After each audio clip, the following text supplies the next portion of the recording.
At my company's anniversary party, I unexpectedly ran into my classmate Sarah. But Sarah just mocked me for being a factory worker. "Don't come near us if you see us, okay? My husband is a Harvard-educated director, way above someone lowly and incompetent like you." Her words, seemingly enjoying the harassment, brought back painful memories of middle school. Back then, Sarah used to bully me for being poor. Finally, I felt as if the last straw of my patience had snapped inside me.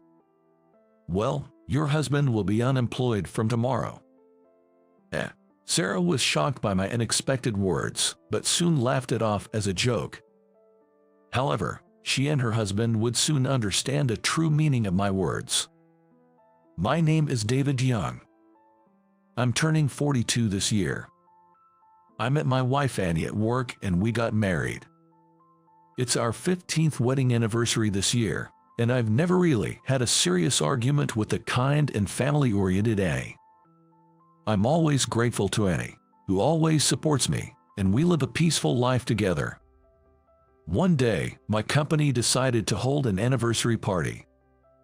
It's the 50th anniversary this year, so it was going to be a big event, and I was looking forward to it. On the day of the anniversary, I wore a suit and tie picked out by Annie and got ready to leave. Annie had her hair done beautifully in the morning and was wearing a light-colored dress. "How do I look, David? You look incredibly beautiful." Her elegant beauty was mesmerizing, perhaps partly due to my bias. With Annie by my side, I headed to the venue. The venue we rented was quite large, and as we got closer, we saw more people heading to the same place. It's typical for a big corporation's anniversary party to have so many invitees. Yeah, there must be hundreds of people invited. While exchanging words with Annie, we entered the venue and waited for the event to start. Inside, many people had already gathered, exchanging greetings and introducing themselves. Company events are, in a way, a chance for self-promotion, so the more capable employees are eager to network. While I was greeting attendees, I was suddenly approached. "Is that you, David?" Sarah, right." There in front of me was Sarah, my classmate from middle school. She was eyeing me with a look that seemed to mock me. Sarah, the beauty and center of attention in our class since childhood, still maintained her beauty even after about 30 years since middle school. But now, her beauty faded as she glared at me with her eyes narrowed. "It's been a while, hasn't it, David? What are you doing now? Everyone's worried about you since you never show up to reunions." Sarah spoke to me with a mocking tone. To be frank, back in middle school, I wasn't exactly a standout in my class. Sarah, seemingly oblivious to this, kept talking with a high-pitched, cheerful laugh, even though I hadn't asked. "I got married 5 years ago. My husband is an elite employee who was in charge of an overseas branch until recently, and today, he's even getting recognized as an outstanding employee." "That's great, congratulations." Surprised that Sarah's husband worked at this company, I still offered my congratulations. Then Sarah, for some reason displeased, frowned. "There's no need for you to congratulate me. What kind of job do you have? Being here, are you associated with the company?" "I am." Before I could explain, Sarah waved her hand dismissively, as if bored with the conversation.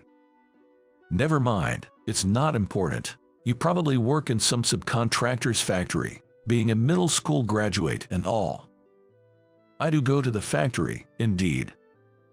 I started to speak again, but by that time, Sarah had already turned her back on me. She had lost interest in me.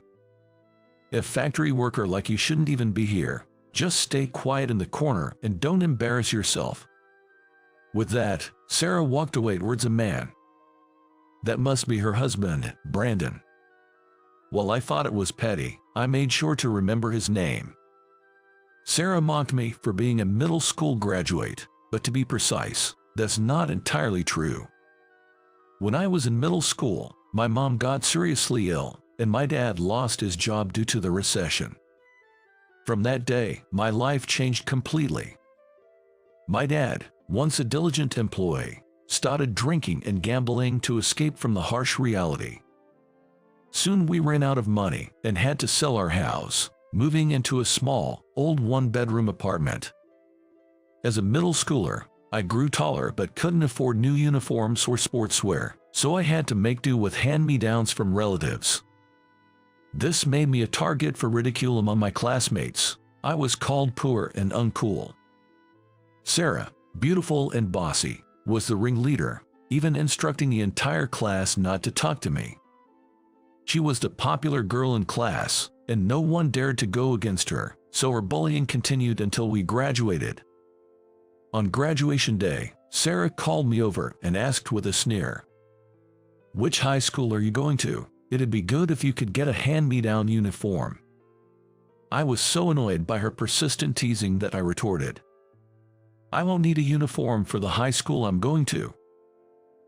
Not going to high school, just working after middle school. Yay, that's right, I'm going to work after graduating middle school. Hearing my response, Sarah burst into laughter. "Can't believe you don't even have the money to go to high school. Well, do your best to earn, you poor middle school graduate." I left without replying to her. What I told Sarah wasn't entirely true, but it wasn't completely false either. I attended a night high school while working during the day. My dad was still drowning in alcohol, and my mom, who was doing piecework, kept going in and out of the hospital, so I had no one to rely on. After graduating middle school, I desperately looked for a job, but there were hardly any companies willing to hire a middle school grad. The only place that hired me was the machine manufacturing factory where I work now. I've always loved tinkering with machines, so I threw myself into this job. I worked during the day and attended high school at night. Balancing work and study was tough, but I managed, thanks to the encouragement from my older colleagues. They taught me the ropes at work and even treated me to lunch sometimes, treating me like their own son. Years went by as I worked, supported by everyone. After finally graduating high school, I planned to continue working at the factory as an employee, but my senior colleagues advised me otherwise. "Now that you've graduated high school, try to study as much as you can." They suggested I go to a technical college, telling me about scholarship programs and direct company support for employees. I was surprised and grateful for their concern. So, I went to college. I chose a university department related to my company's business and gained strength by acquiring various certifications and researching specialized fields. After graduating from college, I returned to the company, and a few years later, at 25, I encountered a turning point. At work, I met Annie, who would become my wife. Annie was kind to everyone and had a lovely smile, and I gradually developed a fondness for her, but it turned out that she was also interested in me. She asked me out on a date, and that's how our relationship began. A few years later, we happily got married and built a warm family together. Throughout such a life full of ups and downs, I had completely forgotten about being harassed in middle school. So, when Sarah approached me at the venue today, I was genuinely surprised. Seeing my distressed look, Annie looked at me worriedly. After I briefly explained the situation, Annie tightly grasped my hand. "No matter what anyone says, I know you're a wonderful person, David. Let's stay confident and enjoy the company's anniversary party." "Yeah, you're right." Encouraged by her supportive words, I squeezed her hand back. Thus, we decided to wait for the party to start. After exchanging greetings with everyone, the hustle and bustle finally settled down. Thinking of resting until the start time, I moved towards the wall with Annie. "Oh, you're still here." There were Sarah and her husband, whom I had just parted ways with. I was a bit surprised to bump into them so unexpectedly, but I sincerely congratulated her husband, Brandon. "Brandon, I heard you're an outstanding employee getting an award today. Congratulations." But instead of responding, Brandon just looked me over, as if appraising me. Is this the factory worker classmate you were talking about? Yeah. He has the audacity to attend the company's anniversary party despite being a mere worker. Sarah returned the words with a bitter expression. Then Brandon, ignoring my presence, curiously asked Sarah. But for a factory worker, he's wearing a nice suit. I'm an elite, so I'm quite particular about suits. Even if he tries hard to wear a good suit, it's ruined because he's a lowly worker.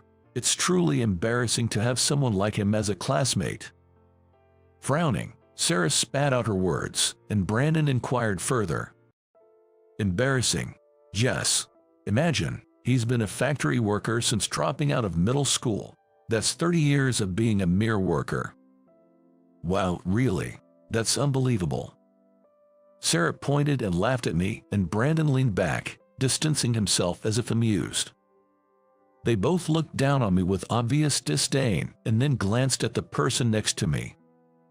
There stood Annie, watching the two of them intently.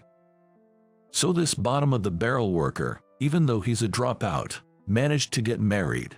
What does your wife do? Sarah asked me, and I answered honestly. She works in the same field as me. We met at work. At that moment, Sarah and Brandon looked at each other and burst out laughing. A couple both sweating it out in the field, doing menial work. Perfect match for an incompetent dropout like you. They started mocking not just me, but also my wife. I couldn't understand how they could say such awful things to my wife, a stranger to them. As I stood there stunned, Sarah blurted out, "But if I were you, I'd be too miserable to even mention working in a factory." Yeah, for an elite like me, it's unimaginable to live such a lowly life. Please stop talking like that, I retorted angrily to their cruel insults. But Sarah looked at me as if I were something dirty and turned her back, and Brandon shooed me away as if swatting a fly. If we keep talking to you, people might think I'm a low-class worker like you. Could you go somewhere else? Yeah, talking to someone lowly like you might rub off on me. I was boiling with anger at such rude behavior. But as a grown-up, I couldn't just let my emotions take over and start yelling, so I tried hard to hold it in. However, Sarah seemed to mock my feelings and hurled more disdainful words. From now on, if you see us, don't come close, okay? My husband is a Harvard-educated director, way different from a lowly, incompetent person like you. Her words, enjoying the harassment, brought back painful middle school memories. Back then, and even now, Sarah acted arrogantly, thinking she wouldn't be retaliated against. I felt like I heard the sound of my patience snapping inside. Well, your husband will be unemployed from tomorrow. Sarah was taken aback by my unexpected words, staring with wide eyes. As I stared back expressionlessly, she laughed it off, pretending. My husband unemployed? What are you talking about? Have you lost your mind? Why would a mere factory worker like you have any power over my husband? That's because I'm the president of the company. President? For a moment, Sarah was dumbfounded, then suddenly burst into loud laughter. You, the president? Don't be silly. Are you just saying that because my husband is a Harvard-educated director and you want to one-up him? It's not a lie. Yeah, keep your fantasies to yourself, just like in middle school. I continued seriously, but Sarah clearly didn't believe a word. Then Brandon looked back and forth between me and A, standing by my side, and shrugged in disbelief. Married to a husband who spouts such fantasies, she must be quite a wife. Aren't you embarrassed to stand beside such a man? After spitting out those words, Brandon and Sarah hurriedly left together. As I watched their backs, I trembled with anger. The person who had harassed me so much in middle school was still treating me this way, even now as an adult. And it wasn't just me. They were mocking Annie in my workplace, and I couldn't stay silent any longer. As I was about to step forward in anger to call them back, a gentle hand was placed on my shoulder. Annie. I heard everything, but it's not good to reprimand them here. But I couldn't just back down, especially after they laughed at Annie. But as I looked at her, I was taken aback by her unexpected expression. She wore a mischievous smile. "I have a good idea." Hearing Annie's plan, I nodded deeply, feeling a sense of relief. When the announcement for the party's start was made, we moved to our assigned seats. The event began on time, and the employees started singing the company anthem. In my peripheral vision, I saw Sarah and Brandon singing along as well. After checking with the organizers, it turned out that Brandon was indeed being recognized as an outstanding employee and, along with several other distinguished employees, was escorted to a special seat with his family. Imagining what was about to happen, I suppressed a rising chuckle. After the anthem, the entertainment part started. There were performances by a magician and comedians summarizing the company's history in a skit, filling the room with a festive atmosphere. As the entertainment ended, the host led the applause and continued with the ceremony. Next, we'll have a speech from the president and CEO, Mr. Young. Upon those words, I began to walk slowly. As I stood on the stage, I looked over the gathered crowd, expressing my gratitude. While everyone listened intently, only two people were the exception. Sarah and Brandon were staring at me, mouths agape in shock. Even from the stage, I could see their mouths moving. Why is he speaking? It can't be true. He's the president. I haven't heard anything about this. Imagining that's what they were muttering, I continued speaking. Normally, we would now proceed to the ceremony for awarding outstanding employees. However, before that, I have an announcement to make. One of the awardees, the director who was assigned to our overseas branch, Brandon, will be dismissed from his position effective today. The room was enveloped in silence in an instant. As I tried to continue with a smile, the host approached me. What is your reasoning for this?" the host asked me, appearing confused. It was then that Sarah suddenly stood up and shouted, "That's a lie. Everyone, this man was just a classmate from my middle school. He's just a mere factory worker. Why is he standing there? Yeah, this must be some kind of prank. But this taste in entertainment is terrible, right everyone?" With her shrill voice, Sarah spat out these words, and next to her Brandon grinned smugly, looking back and forth between me and Sarah, bursting into a brazen laugh. The guests in the room started murmuring, enveloped in a tense atmosphere. I continued speaking calmly. "Sarah just mentioned earlier that working in a factory is a lowly job. She also told me not to talk to her anymore, fearing that the lowliness would rub off on her." "So what?" Sarah glared back at me, hands on her hips, still refusing to admit her wrongdoing. "I work for this company. I cannot continue working with someone who is ashamed of our work. But my husband is an elite director, completely different from you. End the charade now." But at that moment, the executive director, Ethan, rushed to the awardee's seat, his face flushed with anger, and started yelling at Brandon. "Hey, apologize to Mr. Young right now." However, Sarah and Brandon, still half smiling, refused to believe Ethan's words. "What's wrong, Ethan? Why should we apologize to some factory worker?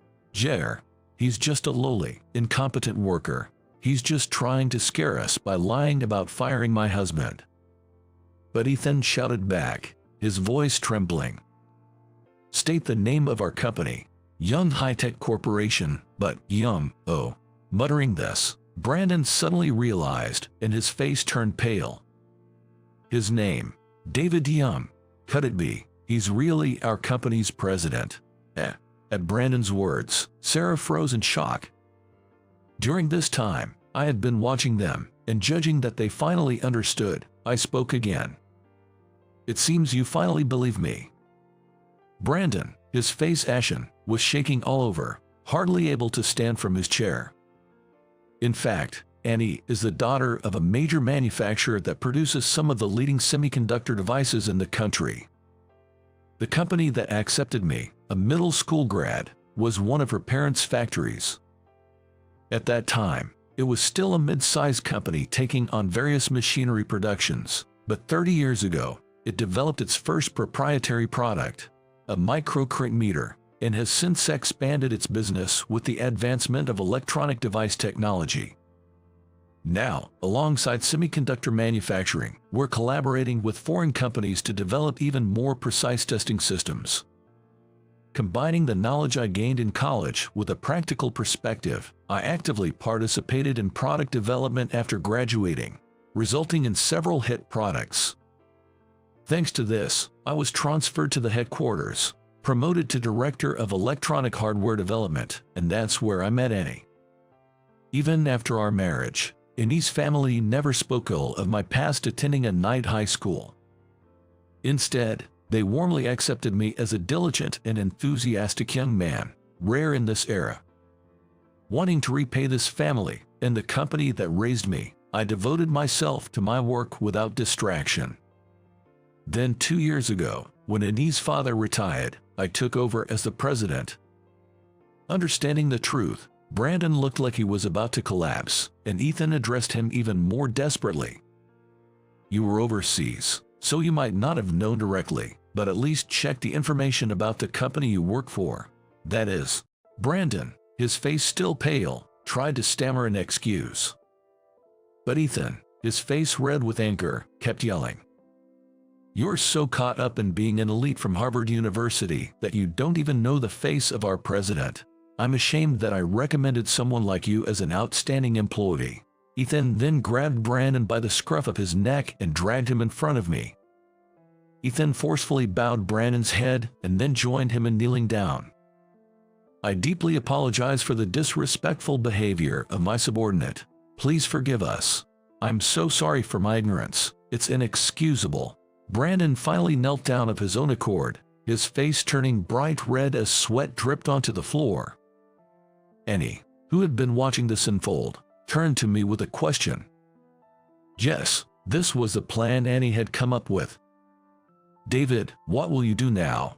You've revealed the truth in front of everyone to avoid being accused of unilaterally firing an employee. Yeah, well, he's fired. Someone who insults a person they've just met like that definitely doesn't fit in with our company. As I said this, Brandon fell silent, his forehead dripping with sweat. Ethan quickly spoke up. I apologize for my wrong judgment, causing such inconvenience. I'll refrain from suing for defamation since he has apologized. Let's fire him and put an end to this commotion. Hearing my words, Ethan seemed to breathe a sigh of relief, thinking the situation was resolved. But the next voice came from Sarah, who had been dumbfoundedly watching everything. Her face flushed with anger, she lashed out at me. I don't care if you're the president or whatever. Why do you get to act so high and mighty? Furious and almost panting, Sarah was met with my calm response. Before you criticize others, maybe you should worry about your own life. With your husband fired, you'll lose your income and won't be able to live luxuriously anymore. Sarah, upon hearing my words, finally seemed to grasp her situation, standing frozen, her lips quivering. Annie, glancing at her, whispered to me, David, let's have those people leave now. Yeah, you're right. It's a special anniversary party, after all. We need to make sure everyone who came enjoys it. I instructed the staff to escort Brandon, who was still kneeling, and Sarah, pale-faced and rigid, out of the venue.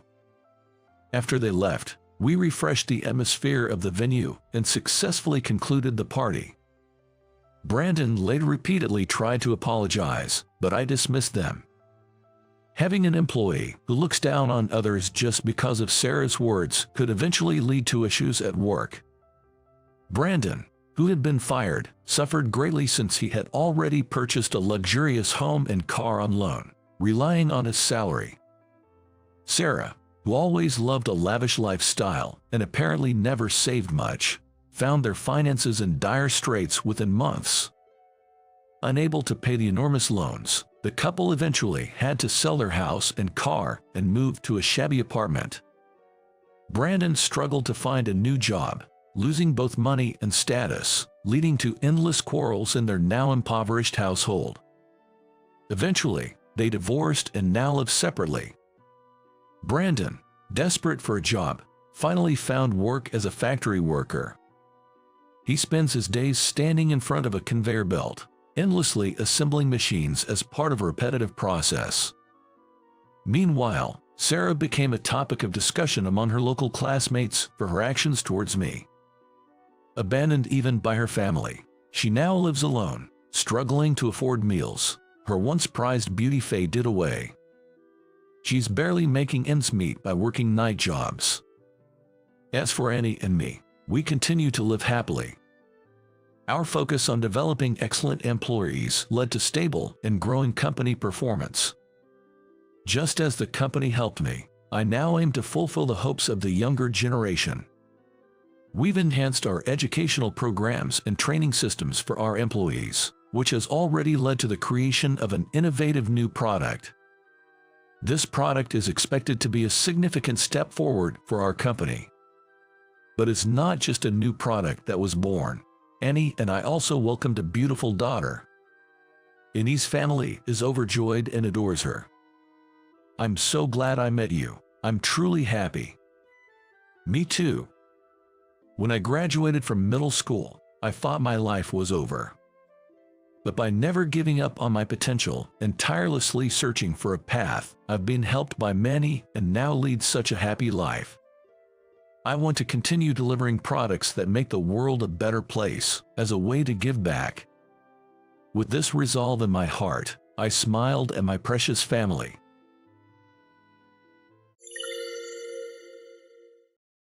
Am I really good enough for you? You are the one I want. I don't want to marry anyone else. My fiancée, Emily, said this with a smile. Moreover, Emily is a president's daughter.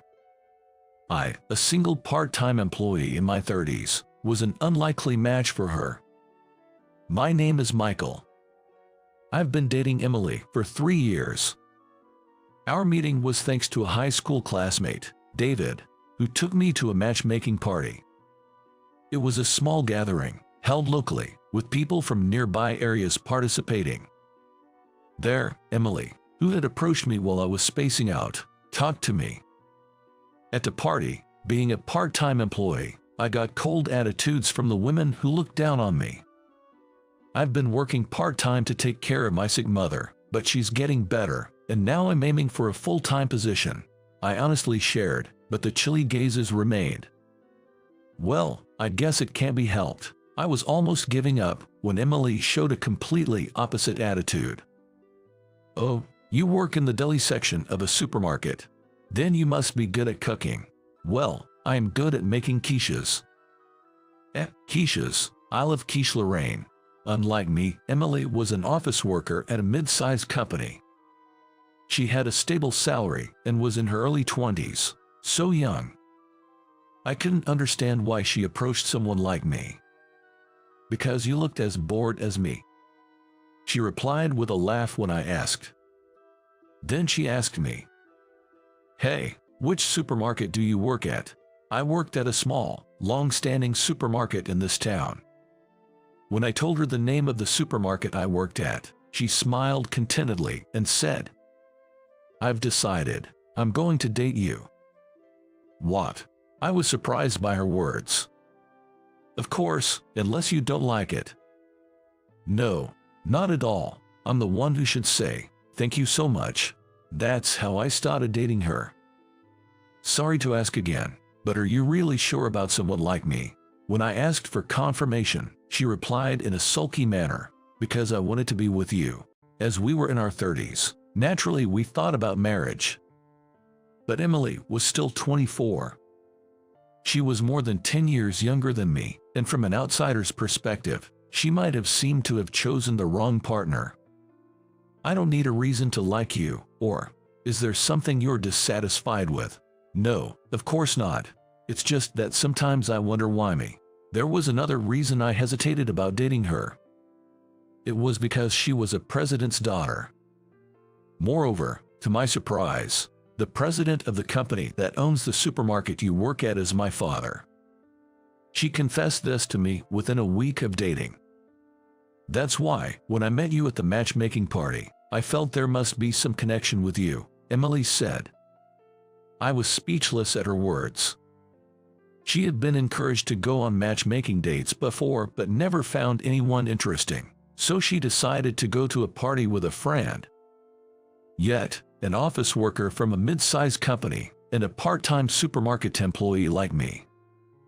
Even that was an unlikely match, let alone the fact that her family owned a business. You don't want to break up, do you? Just as I was about to say we were an unlikely match, she glared at me. While I was stunned, I apologized to her, looking down, saying, "No, it's not like that, sorry. Time flew by just like that, and it was only a few days ago that she said, "I think it's about time we start thinking about getting married." I said, "Of course, I've been thinking about it too," and she smiled, took something out of her bag, and held it out to me. "Here you go, an engagement ring. Isn't it usually the man who gives that?" When I told her my surprise, she said, "It's okay, isn't it? A woman can give it too." And that's how we became engaged. Now, I had to meet her parents. "Won't your parents oppose us?" "Don't worry, my dad isn't that kind of strict person." Okay, but still, a part-timer like me and you, it's like we're from different worlds. That doesn't matter, I want you. Hearing Emily say that, I fell silent. Right. My job now is to make Emily happy. It's the first time I've met someone who cares so much about me. I realized I had to cherish her. "Got it, I'll try my best to become the man worthy of you." I smiled and replied to her, "I don't know if your parents will like me, but I'll do my best." "Thank you." When we went to greet her parents, surprisingly, they accepted me smoothly. Her father, as I heard, was a son-in-law himself, and had come from the countryside when he was young, struggling a lot. He had a tough time when he wanted to marry because her grandfather, who ran the supermarket, opposed it initially. Because of that, he thought that when his daughter brought home a marriage partner, he would approve unless there was a serious reason not to. I vowed to her parents to make her absolutely happy. Then we were busy preparing for the wedding, and before we knew it, the day arrived. At her request, we had a small wedding with close friends and colleagues at a restaurant we rented out. We had already greeted the family, so they didn't come. It was a casual party. I was nervous all morning and went to the venue. Little did I know that a terrible misfortune would strike on the wedding day. It happened right before the party started. My boss, Jack, suddenly came up to me and asked, "Hey, how did a guy like you manage to win over the boss's daughter? Did you do something shady?" "Jack, what are you talking about?" I was shocked by Jack's sudden comment. He was supposed to be happy for my wedding. I couldn't believe I was hearing such words. Everyone at work is gossiping. They say Michael must have used some dirty tricks to win the president's daughter's heart. Yeah, right. Like a part-timer could marry a president's daughter. Jack and other colleagues chuckled at me. People around started to glance over. A tense atmosphere surrounded us, and all I could do was bow my head and endure. "What's going on here?" Then, Emily's angry voice echoed. She stepped forward to defend me, and continued, "Stop saying weird things. And I know, there was a time when he was supposed to be promoted to full-time, but you crushed it. You even deliberately put a foreign object in his quiches to create a complaint." "Emily, that was just my guess." As I tried to stop her, Jack blurted out, "Why does the lady know about that?" Then, frowning, he made a face as if realizing he had slipped up. I was stunned. There had been talks about my full-time promotion a few years ago. But a few days later, a complaint arose about a foreign object found in the quiches I was in charge of cooking.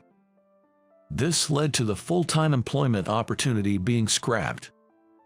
At the time, when I heard about the contamination, I was pale-faced, and Jack said, "It's a shame the result turned out this way because you didn't make proper quiches. You'll need to write a report on this." I remember Jack had a brief smirk after saying that. I, having no recollection of such a mistake, confronted Jack. Wait a minute, there's no way something could have gotten mixed in during the process. I always ensure everything is checked thoroughly. This has never happened before. So what are you saying? Are you implying that the customer is lying? I've never said anything like that. I began to suspect Jack when I saw his smirking face. He was the one who had displayed those quiches in the store. But there was no proof. I couldn't think of any reason why Jack would do such a thing. Then, an unexpected person appeared before us. Seeing this person, Jack's eyes widened in fear. Mr. Thompson, Emily's father, the president of the supermarket, Mr. Thompson, glared at Jack and continued. I've been listening to the conversation. You just asked Emily. Why does the lady know about that? What do you mean by that? No, I was just wondering why she knew about Michael's complaint. Jack stammered his response. Michael and my daughter are in a relationship. They would discuss such things. The issue is why you reacted to that conversation. That is, Jack slumped, weakened by Mr. Thompson's words. Then, suddenly, he apologized to me. I'm sorry. I thought if you became a full-time employee, my position would be at risk. Why would that be the case? That is, Jack fumbled for words at my question. Let's discuss this in another room. Yes. Mr. Thompson said this and walked away with Jack. As they left the venue, we looked at each other. Why did Jack do such a thing? I was consumed by these thoughts until the ceremony ended. Mr. Thompson later revealed that Jack was worried that if I, a diligent worker, became full-time, I would quickly surpass and outshine him. It's jealousy, I suppose. It's regrettable that such a person is an employee of my company. After the ceremony, in the back room, Mr. Thompson finished explaining the situation to me. I can't believe he had such a childish motive, and to cause trouble for a customer, that's outrageous. I intend to take some action against him. It was an unbelievable act, causing trouble for an innocent customer, a justified consequence indeed. Now, let's put this unpleasantness behind us. By the way, how is that plan of yours coming along? Yes, it seems to be on track. I replied cheerfully to Mr. Thompson's words. It's sad to lose a skilled and experienced part-timer like you, but this was my suggestion after all. Yes, thanks to that, it looks like Emily and I will have a good life together. She is our only daughter. Take good care of her. Yes, I understand. And a year after the wedding, I had left the supermarket and opened my own store. It was a small deli. We managed to open the store with savings I had accumulated over the years and Emily's savings. I was surprised when your father suggested I start my own shop. Owning a deli has been my dream since high school. High school, huh? To think we had met back then. Really. As it turns out, Emily and I had met once, 10 years ago. Back then, Emily, in her rebellious phase and often clashing with her parents, frequently ran away from home. I met her during one of those times when she had left home. Hey, young lady, what are you doing in front of a convenience store at this hour? It's none of your business. Seeing her sullen expression, I just couldn't leave her alone. So, I gave her the leftover quiches from the supermarket I was planning to have for dinner. Here, if you're hungry, eat this. It's better than staying hungry, right? It's none of your business. Just as she said that, her stomach growled. Oh no, my stomach just growled. See, I told you so. I laughed loudly beside her, who was embarrassed. After listening to her parents' complaints, I persuaded her and took her back home. She looked so different then, with heavy makeup and a much heavier body, that I didn't realize until she told me that she was the same girl I met back then. We must be deeply connected in some way. Thanks to your father providing the land, I was able to build my own shop. There are no rental spaces around here, so it was a big help. Your life is starting anew. Let's make delicious deli food together and make our community happy. Yeah, you're right. Gently, I touched Emily's stomach. Next year, our family will grow, and our days will be filled with joy. I'm determined to keep working hard. That's a promise I made to myself.